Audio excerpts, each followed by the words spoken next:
শুভ সকাল আমার বন্ধুরা, তোমরা সবাই কেমন আছো? আমি খুব ভালো আছি। তো তোমরা যে যেখান থেকে আমার ভিডিওটা দেখছো আশা করি সুস্থ আছো, ভালো আছো। তো তোমাদের সবাইকে welcome back to my channel. আমি সোমা চলে এসেছি নতুন আরেকটা দিনে আরেকটা ভিডিও নিয়ে তোমাদের সঙ্গে। তো আজকে দেখো সোমবারের সকাল এখন 6টা বাজে। আমি উঠে আগে গুগলকে রেডি করে নিয়েছি, রেডি করে কেটে জল দিয়ে দিলাম, দিয়ে গুগলকে বাদাম খেতে দিলাম, দিয়ে এবার ওকে রেডি করব।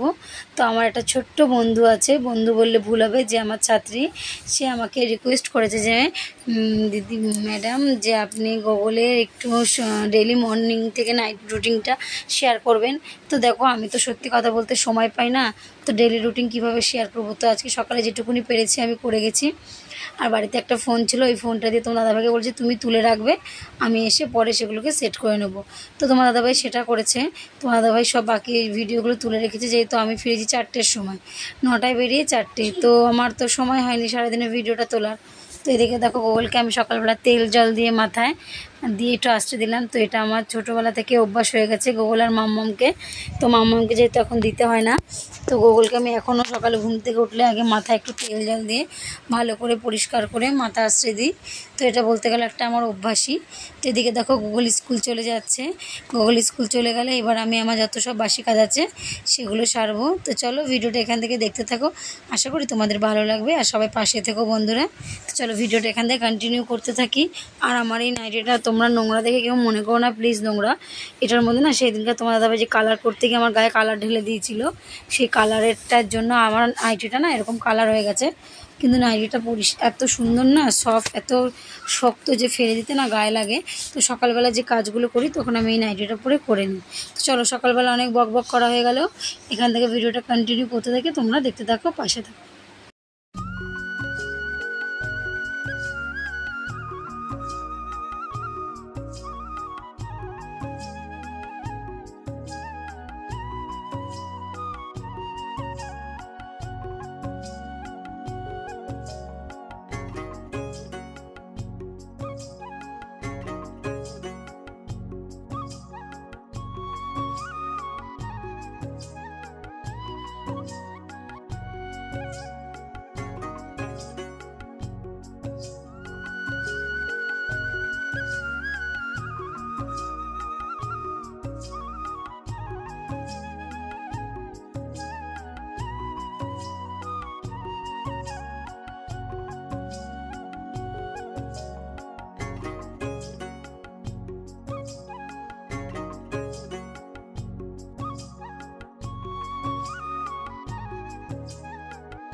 তো এদিকে দেখো আমি আর তোমার দাদাভাই দুজনে মিলে কাজটা করেছি, কারণ জানো যে কী হয়েছে, আজকে আমার মোবাইলে অ্যালার্ম অনেক দেরিতে বেজেছে। তো আমি উঠে না একদম দেরি হয়ে গেছে, নাকে চোখে দেখতে হচ্ছিলো। যেন তোমার দাদাভাই বললো চলো আমি একটু তাহলে যখন উঠে গেছি হাতে হাতে করে দিই। আমি বললাম থাক তুমি শো গিয়ে, আমি করে নিচ্ছি। তারপর ও বাসনগুলো মাজলো, আমি এদিকে আজকে 1 বালতি ভিজিয়েছিলাম, সেগুলো কেচে নিলাম। আর আমি জানো তো আজকে জামা প্যান্টগুলো যে কেচেছি, আজকে না 2 দিন ধরে জামা প্যান্টগুলোতে কমফর্ট দিয়ে ধুই, কারণ এই বর্ষাকালে জামা প্যান্ট এত গন্ধ হয় না, ঘরে মেলে দিলে সে কেমন একটা দেখবে পচা পচা গন্ধ হয়। তো কমফর্টটা দিয়ে যদি আমি জামা প্যান্টটা ধুয়ে দিই না, বেশ গন্ধটা সুন্দর থাকে, পরেও বেশ শান্তি পাওয়া যায়, কোনো একটা বেশ গন্ধ টাইপ যে পচা পচা একটা গন্ধ সেটা আর হয় না। তো বর্ষাকালে জামা প্যান্ট মানেই তো হাফ শোকাবে বাইরে, আর বাদ বাকি ঘরে ফ্যানের তলায়। তো এখানে দেখো আমি চলে এসেছি সবজি কাটতে, স্নান করে সবজি কেটে নিচ্ছি। আজকে যে রান্না করব, আজকে বলতে জানো তো যে কোনো সবজি নেই, আজকে একদমই কিচ্ছু ঘরে বাজার নেই। তো কালকে মার কাছে গেছিলাম, মা কিছু সবজি দিয়েছিল, একটু পেঁপে, পটল, আলু, আলু, পটল, কাঁকরোল, আর কাকিমা একটা পেঁপে দিয়েছিল, তাই দিয়ে সব সবজি মিলিয়ে একটা তরকারি করে নিলাম। কোনো মশলা বাটা আজকে দিইনি, তেজপাতা আর গোটা জিরে সোমবার দিয়ে নামানোর আগে যে নিরামিষ মশলাটা আছে আমার, সেটা দিয়ে করে নিয়েছি।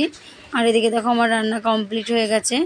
দিয়ে আমি আমার জন্য খাবার বাড়বো না, তাও তোমার দাদাভাইয়ের জন্য জোর জবরদস্তি আমাকে খাবার বাড়ালো, বলে তুমি খেয়ে যাও, না খেয়ে গেলে সারাদিন আর তোমার খাবার জুটবে না কপালে। তো তোমার দাদাভাই জোর জবরদস্তির জন্য আমি কটা ভাত বেড়ে নিলাম। তো সকালে না ভাত খেয়ে হেভি কষ্ট হয়, ভাত খেয়ে ওই ব্যাগ টানা যায় না। আর আজকের ব্যাগগুলো তোমরা দেখবে কত ভারী ভারী, মানে ব্যাগ পিঠে টানতে না ঘাড়ের এক পাশ পুরো ধরে যায়, কিন্তু কিছু করার নেই, উপায়ও নেই, করতে হবে। তো চলো, এদিকে আমার রান্না কমপ্লিট। তো এদিকে আমার গ্যাসও রান্নার পরে সব পরিষ্কার করে নিয়েছি, পরিষ্কার করে এবার খেয়ে নিচ্ছি। আজকে রান্না করে গেছি, তোমার দাদাভাই করতে হয়নি। তো এখানে দেখো আমি খাওয়া দাওয়া করে রেডি হয়ে নেব। রেডি হতে হতে আমার যে সঙ্গী সেও চলে আসবে। রেডি হয়ে নিয়েছি, রেডি পুরো। তো আমার বাড়িতে পুরো ধোপাখানা হয়ে গেছে, তোমার সকালেই দেখলে কত জামা প্যান্ট কেচে মেলেছি। তো রান্না বান্না হয়ে গেছে, সব কাজ হয়ে গেছে, শুধু বাসনটা ধুইনি, তোমার দাদাভাই ধুয়ে বলে দিল। দাদাভাইয়ের অবস্থা দেখো কেমন মন মরা হয়ে বসে থাকে সবসময়। কী করবো বলো, যদি কাজ কোথাও না পাই তাও দেখছি আজকে বিকেলে একটু বলেছি যে টোটোর দোকানে গিয়ে দেখো টোটো কীরকম দাম, কিছু তো একটা করতে হবে বলো, ইনস্টলমেন্টে দেয় কি না কি সে দেয় টোটো। আর এদিকে বাইরে তো আবার সকাল থেকে বৃষ্টি শুরু হয়ে গেছে, তো এখনও আসেনি। আর দেখো আমাদের কত বড় বড় ব্যাগ নিতে হবে, এই বড় বড় ব্যাগগুলো টেনে নিয়ে যেতে হবে। আবার ওইখানে দেখো মেশিনের ব্যাগটা আছে, তো এই ব্যাগগুলো আমাদেরকে নিয়ে যেতে হবে বৃষ্টির মধ্যে। তো চলো আমরা এখন বেরোবো, আবার পরে তোমার সাথে দেখা হচ্ছে। ট্রেন আস্তে আস্তে আস্তে আস্তে ধীম গতিতে আসছে।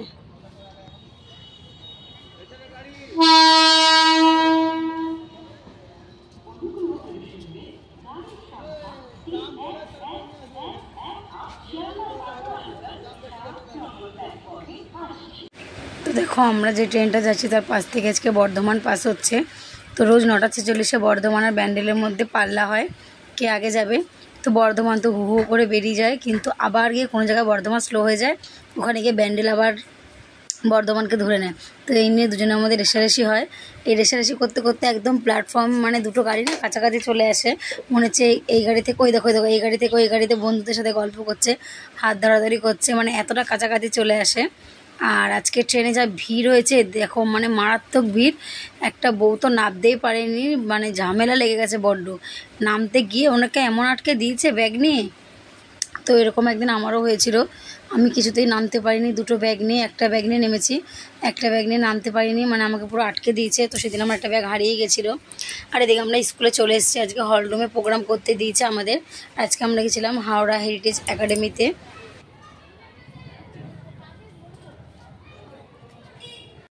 এই তো দেখো আমি গোগলকে নিয়ে বাড়ি যাচ্ছি স্কুল থেকে।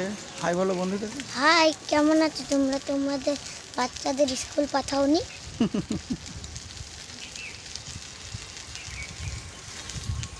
কেটে দেবো এবার কেটে এবার সামনে দিকে গাড়ি আছে।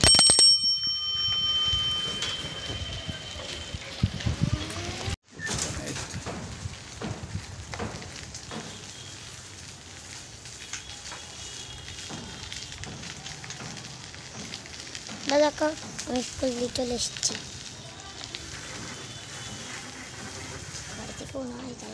আচ্ছা, তো তোমাদের তো বললাম আজকে যেহেতু আমার কাছে গুগলে ডেলি রুটিন চেয়েছে, তো তোমার দাদাভাই দেখো গুগলকে নিয়ে চলে এসেছে স্কুল থেকে নিয়ে এসে ওকে হাত পা মানে আবার ফ্রেশ করে দেবে, হাত পা ধুয়ে জামা প্যান্ট পাল্টে ওকে নিয়ে চলে যাবে প্রাইভেটে। তো প্রাইভেটে যাওয়ার ভিডিওটা তুলতে পারিনি, তো সবটা বলে না যে যেটা করে না তার অভ্যাস থাকে না, তো সেটা মিস্টেক করে গেছে। আর এদিকে দেখো প্রাইভেট থেকে গুগলকে নিয়েও চলে এসছে, এখন দুপুরে 1টা বাজে, প্রাইভেট থেকে চলে এসছে, এসে নিয়ে জামা প্যান্ট ছেড়ে নিজেই করেছে দেখো আজকে সব কিছু। তো নিজেও শিখতে হবে, তাই না? কতক্ষণ কে করিয়ে দেবে, যে আমি এখন থাকি না, এই যে একা একা যদি শিখে যায় তাহলে কত সুবিধা হয় বলো। আর কেউ যদি করিয়ে দেবে তাহলে সেই আশায় বসে থাকতে হবে। আর এখানে দেখো ওকে স্নান করতে বাবা বাথরুমে বলছে, ও বলছে আমি বাইরে করবো। তোর বাবা এক বকা দিয়েছে, বাথরুমে চলে গেছে। স্নান করে দেখো একা একা নিজে জামা প্যান্ট ছেড়ে মাম্মা ওকে হাত পা মুছিয়ে দেবে, যেহেতু তোমার দাদাভাই ওকে খাবারটা রেডি করবে ওদের। এদিকে মাম্মা ওকে হাত পা মুছিয়ে দেবে, দিয়ে এবার ও নিজেই প্যান্ট জামা ছেড়ে নিয়ে ঘরে গিয়ে নিজে জামা প্যান্ট পরবে, পরে মাথা আঁচড়াবে, তারপর আবার তোমার দাদাভাই খেতে দেবে, খেয়ে নেবে, খেয়ে আবার তো বিকেলবেলা আমি চলে আসবো। তারপর যে রুটিনগুলো আছে সেগুলো আমি এসে তোমাদের শেয়ার করতে পারবো। তো এদিকে দেখো নিজে জামা প্যান্ট পরছে, আর মাম্মাম ওখানে বসে বসে বই পড়ছে, যেহেতু মাম্মামের পরীক্ষা আছে কালকে লাস্ট, মাম্মামেরও পড়া হয়ে গেছে। তোমার দাদাভাই খেতে দেবে ওদের দুজনকে, তার জন্য তোমার দাদাভাই এই খাবার রেডি করছে।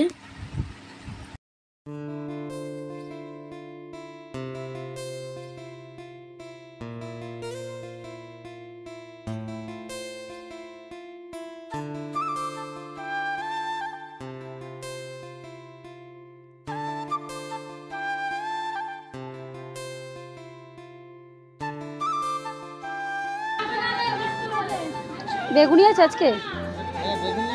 কত করে? তাহলে দুটো বেগুনি দাও, দুটো আলুর চপ দাও। 10 গোড়াতেই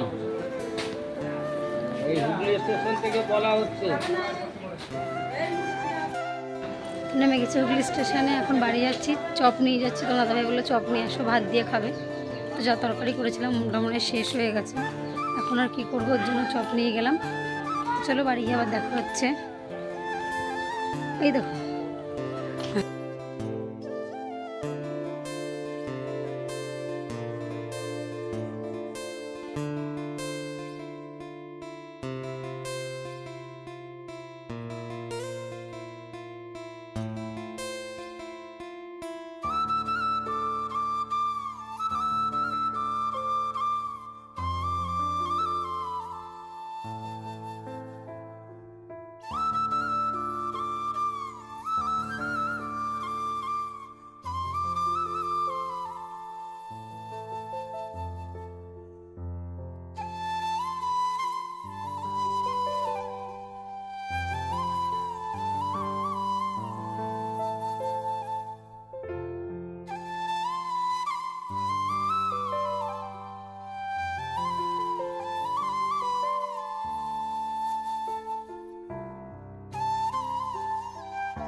তো কাজ দিয়ে বাড়ি চলে এসেছিলাম। তোমার দাদাভাইকে বলে একটা নুন চিনি জল করো, আজকে হেভি শরীরটা খারাপ লাগছে। তো আমাদের দুজনকে নুন চিনি জল করে দিল। তারপর আমি যে খাওয়া দাওয়া করে, আজকে যেহেতু কোনো কাজ করতে হয়নি, এসে সব করাই ছিল, তো এসে খাওয়া দাওয়া করলাম। তো আজকে কপালের এমনই খারাপ দুর্দশা যে আমাকে চপ কিনে এনে ভাত খেতে হলো। আসলে যে তরকারি করেছিলাম না, তরকারিটা বুঝতে পারিনি কম হয়ে যাবে, তো মাম্মা ওরা খেয়েছে। তারপর আমি তোমার দাদাভাই চপ নিয়ে আসতে বলেছিল ফোন করে, তো চপ দিয়ে ভাত খেলাম। তো বাজার করব, তারপর আবার রাতে রান্না করব। তো তার জন্য আজকে মানে এমনই অবস্থা যে আমাকে চপ দিয়ে এনে দুপুরে জল ঢেলে ভাত খেতে হলো। কিন্তু ভালোই লাগে জানো তো, যখন কিছু থাকে না তখন আমরা তাই করি, চপ নিয়ে আসি, জল ঢেলে ভাত খাই, বেশ সুন্দর লাগে খেতে। যদি কেউ খেতে চাও একবার ট্রাই করে দেখো, খেতে কিন্তু ভালোই লাগে। তো বিকেলে সব কাজ হয়ে গেছে, জামা প্যান্ট বাড়ি থেকে তুলে এনে ঘরে মেলে দিয়েছি। আর আজকে জানো তো আমার দিদির শাশুড়ি বৎসরিক, তো কিছু সত্যি কথা বলতে আমার শ্বশুর শাশুড়ি এটা প্রত্যেক বছর করে। তো আজকে মনে ছিল না, হঠাৎ করে মনে পড়লো, তাই সন্ধ্যাবেলা তোমার দাদাভাইকে দিয়ে সন্দেশ আনিয়ে, যেহেতু বাবা মা বাড়িতে নেই, করতে তো হবে যেহেতু প্রত্যেক বছর করি, তো তোমার দাদাভাইকে দিয়ে মালা আনালাম, সন্দেশ আনালাম, এনে ঠাকুর ঘরে এক জায়গায় সাইডে পরিষ্কার করে ওনাকে মালা পরিয়ে একটু সন্দেশ দিলাম, জল দিলাম, আর ধূপকাঠি মোমবাতি জ্বালিয়ে দিলাম। আর এখানে দেখো চা করে নিয়েছি, সিঙ্গারা দিয়েছে কাকিমা, সিঙ্গারা দিয়ে চা খেলাম। আর গোগল এখানে চলে এসছে প্রাইভেট দিয়ে, গোগল এখন এসছে মানে এখন 8:50 বাজে, 7টায় পড়তে গেছিলো। তো গোগল আসার পর আমার যা রাতের ডিউটি, রাতে রান্না করা, আজকে ডিনার হবে রুটি। আর তোমার দাদাভাই একটা স্পাইসি ডিশ বানিয়েছে, আলু দিয়ে ডিম ভাজা দিয়ে, খুব সুন্দর হয়েছে খেতে। তো চলো আজকের ভিডিওটা এখানেই শেষ করবো, আবার কালকে নতুন একটা দিনে নতুন একটা ভিডিও নিয়ে তোমাদের সামনে চলে আসবো। ততক্ষণের জন্য তোমরা সুস্থ থাকো, ভালো থেকো, স্বাভাবিক থেকো, আর তোমরা আমার পাশে থেকে বন্ধুরা ভিডিওটা কন্টিনিউ করো। আর এখানে দেখো যে আমাদের যে পাতাবাহারের গাছটা ছিল, যে কী বলে এটাকে মানি প্লান্ট গাছ বলে নাকি, সেটা এনে আমি রান্নাঘরে রেখেছি, তো দেখতে ভালোই লাগছে। তো চলো আজকের ভিডিওটা এখানে শেষ করছি। আর গোগল খেতে খেতে থালা একটু জন্য তো খাবার ছিল, ওটা এনে আমাকে আবার দিল, খেতে বললো মা তুমি খাও, খাইয়ে দিই। তো আমি লাইভ করছিলাম, লাইভ করতে করতে এসে আমাকে আবার ওটা খাইয়ে দিল। চলো tata, good night, love you all বন্ধুরা, ভালো থেকো, সুস্থ থেকো, টাটা।